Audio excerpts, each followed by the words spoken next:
Welcome to FISM News. I'm Samuel Case. And I'm Ian Patrick. Tonight, Afghanistan falls into chaos as the Taliban takes control of the region. Meanwhile, the federal U.S. government tries to grapple with historic water shortages. And the U.S. considers boosters for the COVID shot.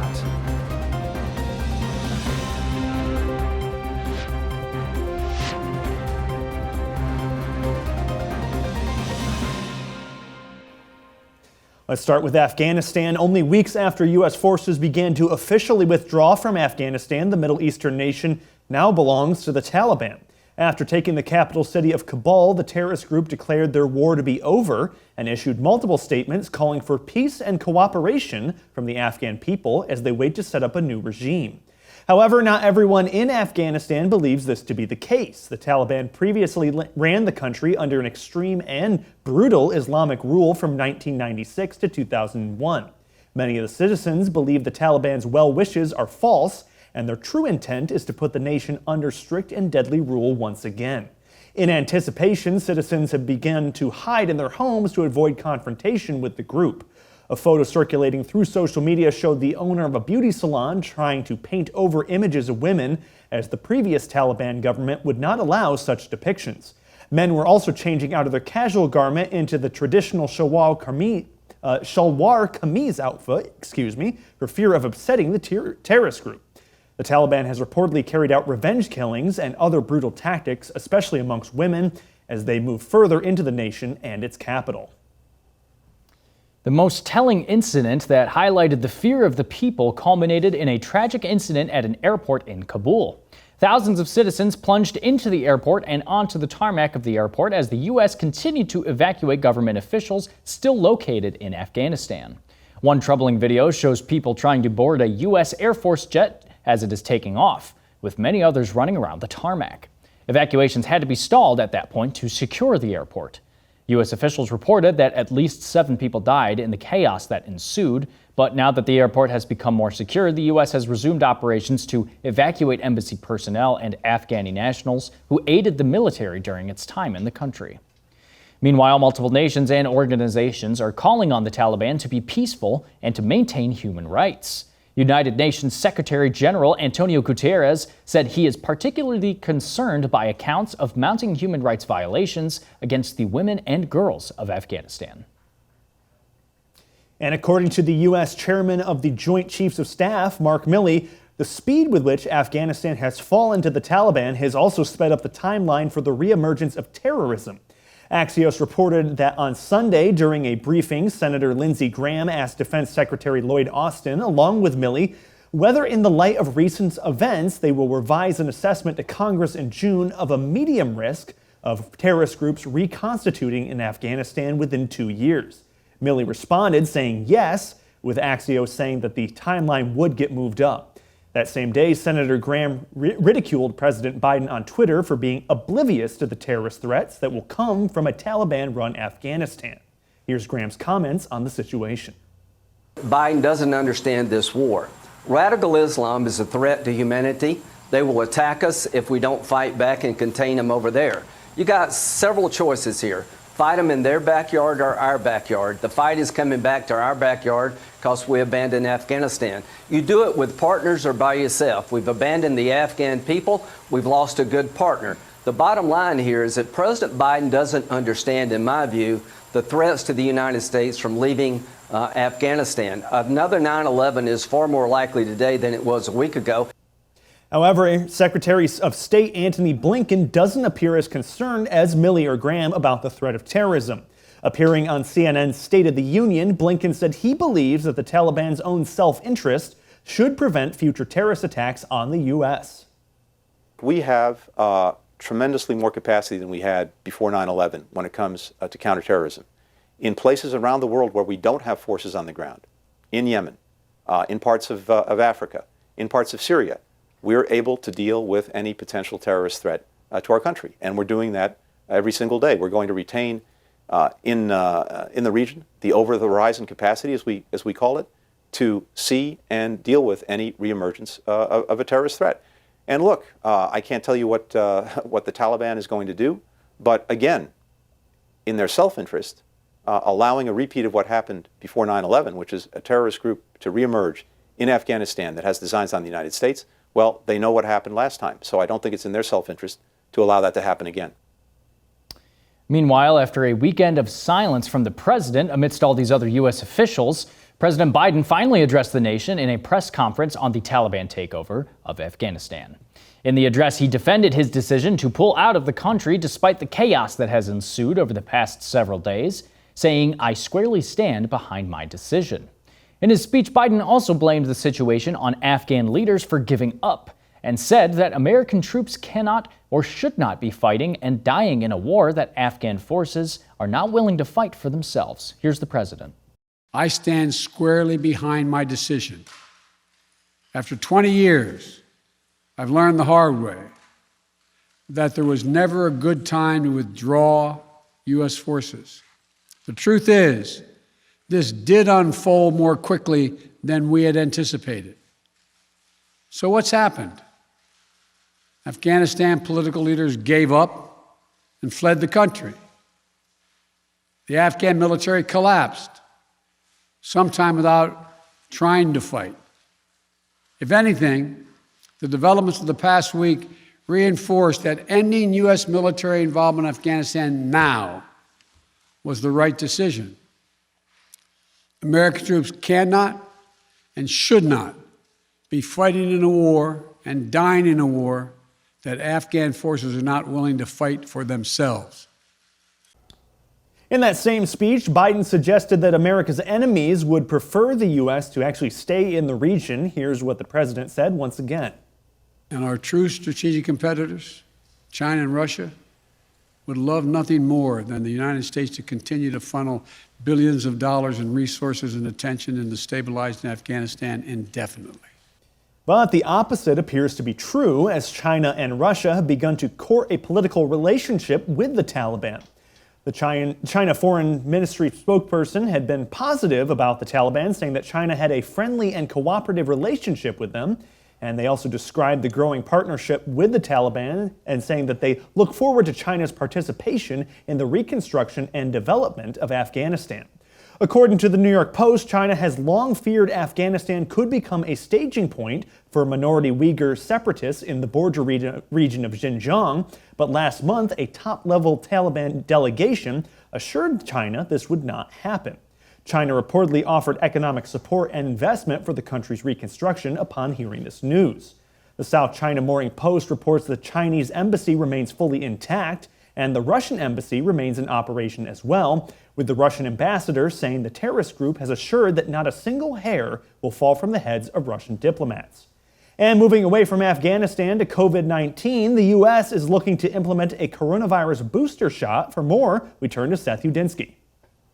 Thank you, Sam. Yes, the Biden administration plans to begin administering COVID-19 booster shots to Americans as early as mid or late September, pending authorization from the FDA. The shot would be available for anyone 12 years and older 8 months after receiving an initial inoculation, once it receives full FDA approval. This follows the CDC announcement on Friday that they are immediately authorizing an extra dose to anyone who is immunocompromised. According to the New York Times, officials are planning to announce the administration's decision as early as this week, with the first boosters likely to go to nursing home residents and healthcare workers, followed by other older people. Officials also expect recipients of the vaccine from Johnson & Johnson, which was authorized as a one-dose regimen, will also require an additional dose. The stated reason for the extra shot is to improve its effectiveness, as data shows that the shots have become less effective in preventing infection over time, although data suggests prevention against serious illness and death still remains strong. In politics, this week the Texas Supreme Court sided with Governor Greg Abbott in upholding his mask mandate ban, which prevents schools and local governments from requiring face masks. The court's decision overturned a ruling by the 5th District Court of Appeals in Dallas and serves as a temporary injunction until a formal hearing can be conducted. Governor Abbott announced in March that Texas was ending its mask mandate and opening up to 100% capacity, making Texas one of the first major states to do so. 2 months later, Abbott signed an executive order that would fine counties, cities, and government agencies that continue to require masks. Both Dallas and Bexar counties, who instituted mask mandates in defiance of the governor's ban, indicated they will also be defying the Supreme Court ruling, with Bexar County saying mandating the use of masks in public schools from pre-kindergarten through the grade of 12 remains in effect. City facilities will also continue to require the use of masks for both staff and visitors. Meanwhile, the Dallas superintendent stated until there's an official order of the court that applies to the Dallas Independent School District, we will continue to have the mask mandate. And speaking of schools, last week, a teacher in Virginia took a bold and courageous stand for the truth during a school board meeting debate. Laura Leanne, a fifth grade teacher in Virginia's Loudoun County, found herself standing up in defiance to the school district's new transgender pronoun rules. The rules force elementary teachers to refer to students by the pronoun of their choice instead of their biological gender, even students as young as kindergarten. Leanne immediately resigned from her position, calling on her faith in Christ as the reason she could not support the school board's policies. Here she is. After reading about your lack of consideration for the growing population of concerned citizens in this division, clearly evidenced by this empty room tonight where you shut the doors to the public, as well as the emails sent by the superintendent last year reminding me that a dissenting opinion is not allowed even to be spoken in my personal life. Clearly, you've made your point. You no longer value me or many other teachers you've employed in this county. So since my contract outlines the power that you have over my employment in Loudoun County Public Schools, I thought it necessary to resign in front of you. School board, I quit. I quit your policies. I quit your trainings. And I quit being a cog in a machine that tells me to push highly politicized agendas on our most vulnerable constituents, the children. She then called for other teachers and parents to flood the private schools, at which point her mic was cut in mid-sentence. This courageous woman should be praised by believers and patriots everywhere for her bold stance against a public school system that has proven time and again to suppress free speech and freedom of religion.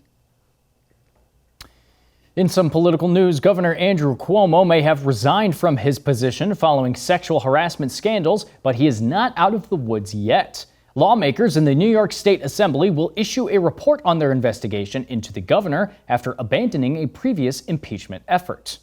Now, although allegations of his sexual advances had been public for months, Cuomo had vehemently denied the reports and gave no consideration to stepping down from his position. I want you to know directly from me that I never touched anyone inappropriately or made inappropriate sexual advances.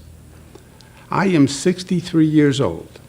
I've lived my entire adult life in public view.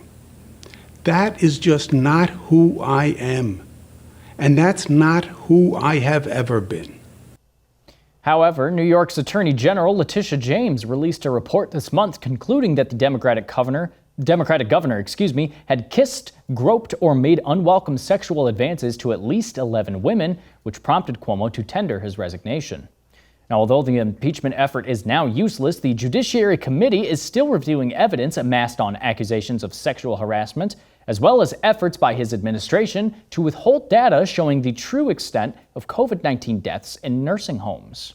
The Office of the New York Attorney General is also investigating whether he improperly used state resources to publish a book about governing through the early days of the COVID-19 health crisis. The book deal is reportedly worth more than $5 million. And we're about to head into a quick break, but before we do that, let's take a look at today's moment in history.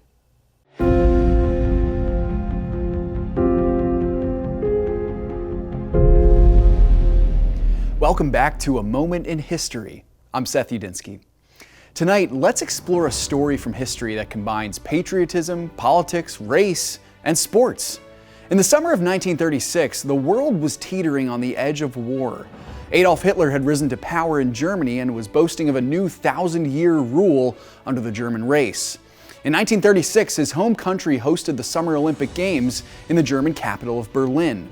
It was the prime opportunity for Hitler to showcase the superiority of his race. But a young African-American sprinter spoiled that chance and embarrassed the German dictator on his home turf. Let's discover the inspiring performance of Jesse Owens in the 1936 Berlin Olympic Games. Jesse Owens was born in 1913 and grew up in Alabama. He was the grandson of an African-American slave and the son of a sharecropper. Like many other great African-American athletes of the early 20th century, Owens was humble and level-headed and generally let his ability do the talking for him. He was an outstanding college runner and qualified for the United States track and field team for the 1936 Olympics in Berlin. Now, we have to understand the significance of this. America was still a segregated society, and many sports had not yet allowed black athletes to even participate, so the fact that Owens was representing his country at all is astounding. But what was even more astounding was his performance at the Games and the 4 gold medals he claimed on Nazi soil. At the Games in August of 1936, Owens won gold in the 100-meter race, 200-meter race, 4x100-meter relay, and long jump. What made this victory extra special was that it was done in front of Adolf Hitler, watching from his seat in honor in the crowd. Hitler believed his race was superior, but his fastest runners could not compete with an American, a black American no less, on the world's biggest stage.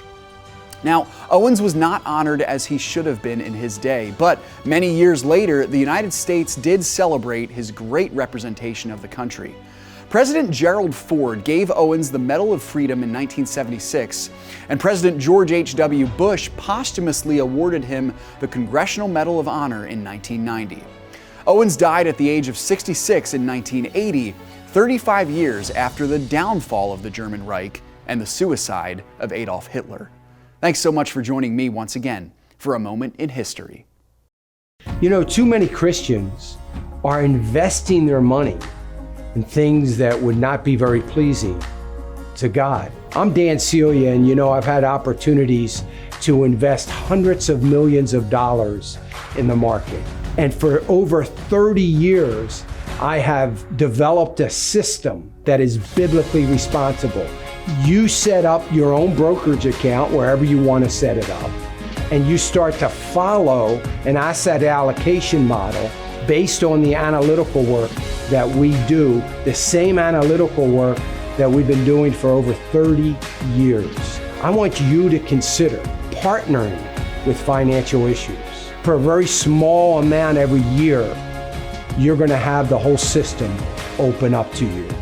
I hope you'll consider it, and I hope that you will manage your money in a way that is pleasing God. If you don't know what's in God's Word, you're not going to know how to get through your life. Yeah. Like you How do you have navigate? to know what's in His Word. To know who you are, you have to know who God is and what He says about you. There's so much freedom in knowing the Word of God and knowing who you are in Christ. Right. Sometimes it's necessary to just take a step back, to give yourself, your eyes, your mind a break and say, that's not what life's about. Right. Yeah. It's important for us to remember that. As women, it's important for us to remind our children of that. Like, yeah, things change, seasons change. Yep. You go through hard times, you go through great times. That's life. But you know what never changes? God. If our hearts are in the right place and we want the ability to discern His will in certain situations, whether they're small or whether they're big, God will honor that.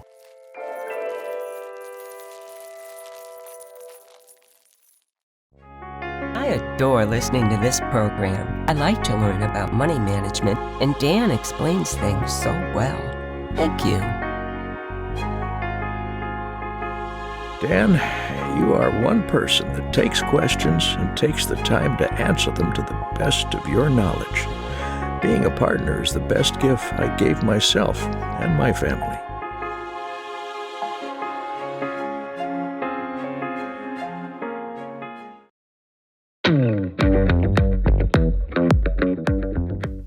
And welcome back once again to FISM News. I'm Ian Patrick. Well, the federal government has announced that it will regulate water taken from the Colorado River as it has experienced historic water shortages. The cutbacks are triggered by levels in the Lake Mead Reservoir, which serves as a gauge of water supply. The country's largest reservoir currently sits at 35% capacity and is at the lowest level since it was created in the 1930s, resulting in a Tier 1 shortage. Beginning in October of this year, some states will be limited on the water that they can divert from the river. Arizona will have the heaviest restrictions with an 18% cutback, while Nevada will receive a 7% cutback. The country of Mexico will also reduce their water diversion by about 5%. Farmers in the region will be most affected by the cutbacks as they heavily rely on the river for irrigation. 10 Western governors wrote a letter to President Biden over the drought disaster in their states, saying that it has drastically reduced animal feed supplies across the West, sending hay prices soaring as many ranchers and farmers are forced to auction off livestock or to consider selling their land for development. And hundreds of people, including dozens of dissident artists and opposition activists, remain detained in communist-run Cuba a month after unprecedented anti-communist protests. Rights groups Cubalex has recorded around 800 detentions, a number that has risen daily as relatives come forward, with many still too afraid to report the arrest of family members. While 249 people have been released, many to house arrest, most remain in preventative jail, and the whereabouts of 10 people is still completely unknown. Dozens have already been sentenced to up to a year in prison or correctional work in summary trials, with simplified procedures and often without the chance of hiring a defense lawyer on time. Cuban authorities have not given a figure for the total number of the detained in the recent unrest, but said they have so far carried out trials for 62 people, 22 of which had hired a lawyer. All but one have been deemed guilty of crimes, including public disorder, according to the government. And the goal of all this is to make an example out of those who defy the oppressive communist government. Moving now into some business news, Jeff Bezos' Blue Origin company sued the U.S. government over NASA's decision to award a $2.9 billion lunar lander contract to Elon Musk's SpaceX company. Blue Origin said its lawsuit filed in the U.S. Court of Federal Claims is an attempt to remedy the flaws in the acquisition process found in NASA's human landing system. It added it believes the issues identified in this procurement and its outcomes must be addressed to restore fairness, create competition, and ensure a safe return to the moon for America. Blue Origin and defense contractor Dynetics have argued that NASA was required to make multiple awards. Last month, the Government Accountability Office sided with NASA over its decision to pick a single lunar lander provider, rejecting Blue Origin's protest. Blue Origin's lawsuit remains under seal as of now, and NASA must file a response to the challenge by October 12th. NASA had sought proposals for a spacecraft that would carry astronauts to the lunar surface under its Artemis program in order to return humans to the moon for the first time since 1972. In April of this year, NASA awarded SpaceX a contract to build such a spacecraft as early as 2024. Blue Origin had contended NASA gave SpaceX an unfair advantage by letting it revise its pricing. Bezos has also offered to cover up to $2 billion in NASA costs if the U.S. Space Agency awarded Blue Origin a lunar landing contract as well. In another sad story from the weekend, on Saturday, Haiti was hit with a 7.2 magnitude earthquake, the biggest since the 7.0 magnitude quake, which hit back in 2010. Haitian doctors are now trying to save the lives of the 6,900 hit by the most recent disaster, while reports show at least 1,400 people have already perished.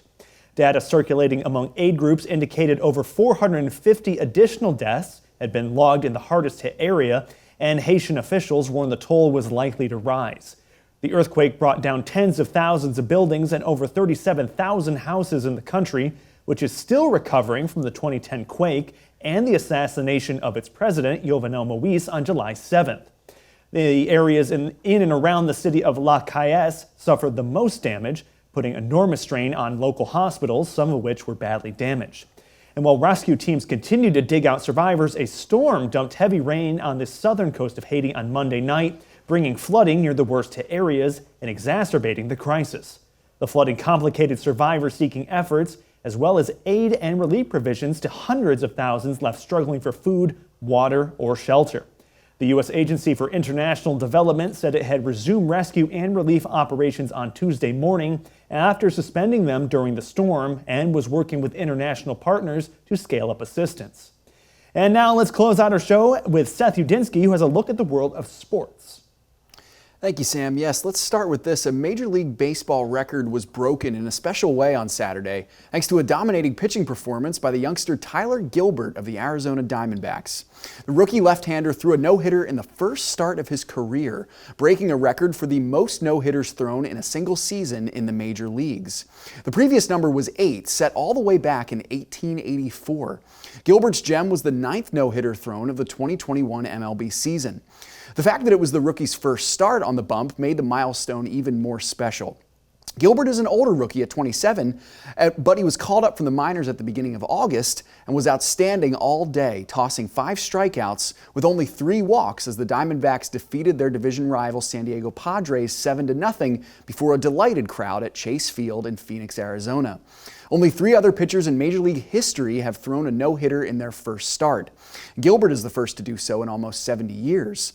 The last time a pitcher accomplished this feat was when Bobo Holman did so in May of 1953 for the St. Louis Browns, who of course would later become the Baltimore Orioles.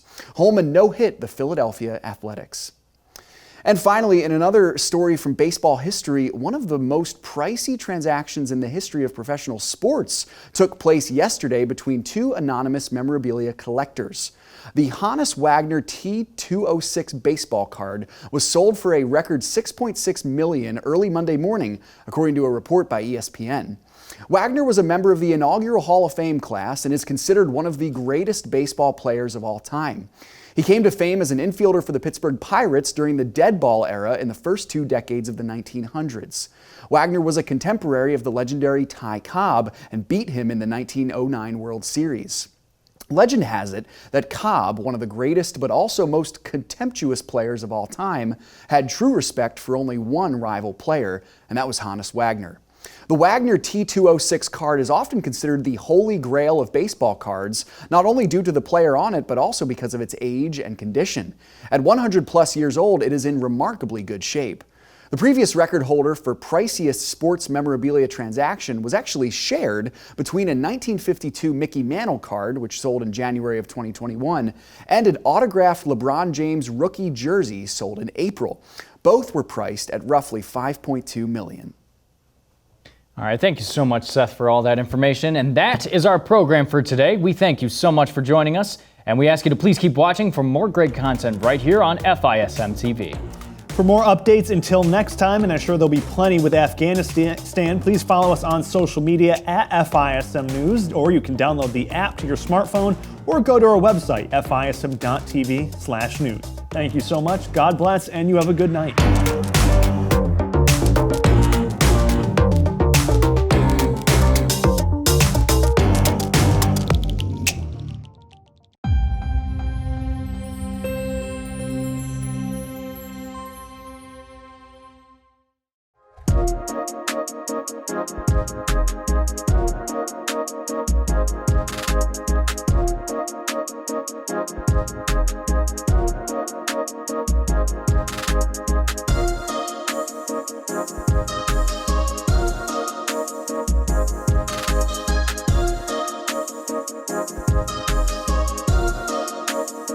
This place was like a paradise, but there was a downfall. Then, over many years, the same story repeated itself. The animals ventured too far, got trapped and couldn't get their legs out of the muck. Then the animals died a slow death.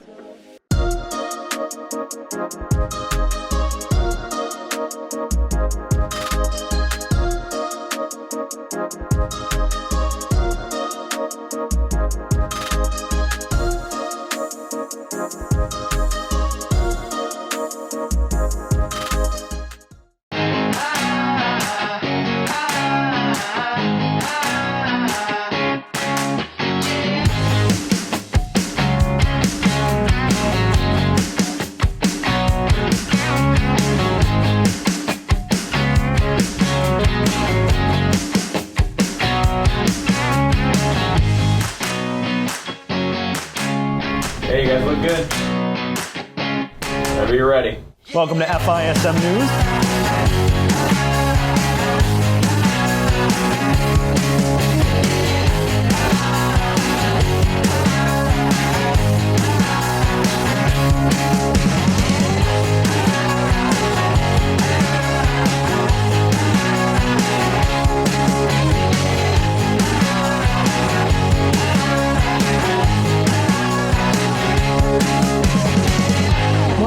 FISM News on FISM TV.